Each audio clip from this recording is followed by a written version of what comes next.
বন্ধু আমার গরিব, তাই দিনে পরে স্যান্ডেল, রাতে মারে হ্যান্ডেল। ঠিক আছে। দেখতে তো মনে হচ্ছে তুমি অনেক গরিব, আছে তোমার কিন্তু অনেক গুণ।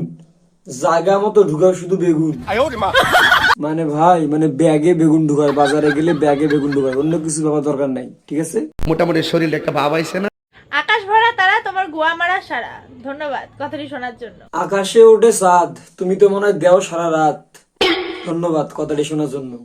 শহীদানের এই শোন, আমার পেছনে কাঠি না করে আমার পেছনের গন্ধটা শুনে যা, জীবন তোর ধন্য হয়ে। তাহলে তুই জীবনে কয়জনের পাচার গন্ধ শুকছিস? মানে তোর বাসায় জানে যে তুই পাগল হয়েছিস?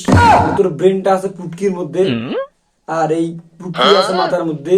সালা বোকা সুদা। খাও শুটকি মারো কুটকি। ধন্যবাদ কথাটি শোনার জন্য। রুই মাছের মধ্যে থাকে অনেক আঁশ। তোর মতন কুলাঙ্গারকে যদি পিছন দিক দিয়ে ভরে দিতাম আইকে হলো একটা বাস। আহ, কি একটা শান্তিটা পাইতাম ভাই।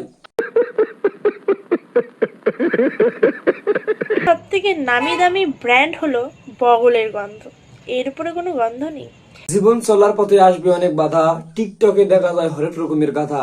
গরু দেখছি, কুত্তা দেখছি, দেখছি অনেক ছাগল, দেখি না এদের মতো কিছু পাগল। যাই হোক ভাই, মানে পাবনার দারোয়ান করে কি, মানে এদের মতো পাগল বাইরে বেরোয় কিভাবে? বা তারা তো মনে হয় ঠিক মতন তাদের ডিউটিটা পালন করতেছে না। এটা একটা সুন্দর প্রশ্ন, আপনার আসলে খুব টেকনিক্যাল প্রশ্ন। চিনি আমার মনের মানুষ প্রেমের পাখি। আল্লাহ আল্লাহ, সি সি সি সি, এটা কি কাজ করলো? এটা একদম জায়গা মতো দিয়ে দিছি। মানে ভাই তোর তো মানে সব শেষ, তুই তো মানে একদম এখন এই এই হয়ে যাবি। মানে ভাই এটা কোনো টিকটক হইলো? মানে এটা টিকটক এখন কি বুঝাইলো? এজন্য তো বলি আমি ভাই, টিকটকারের ব্রেন আছে একদম পুটকির মধ্যে, আর পুটকির গু আছে মাথার মধ্যে।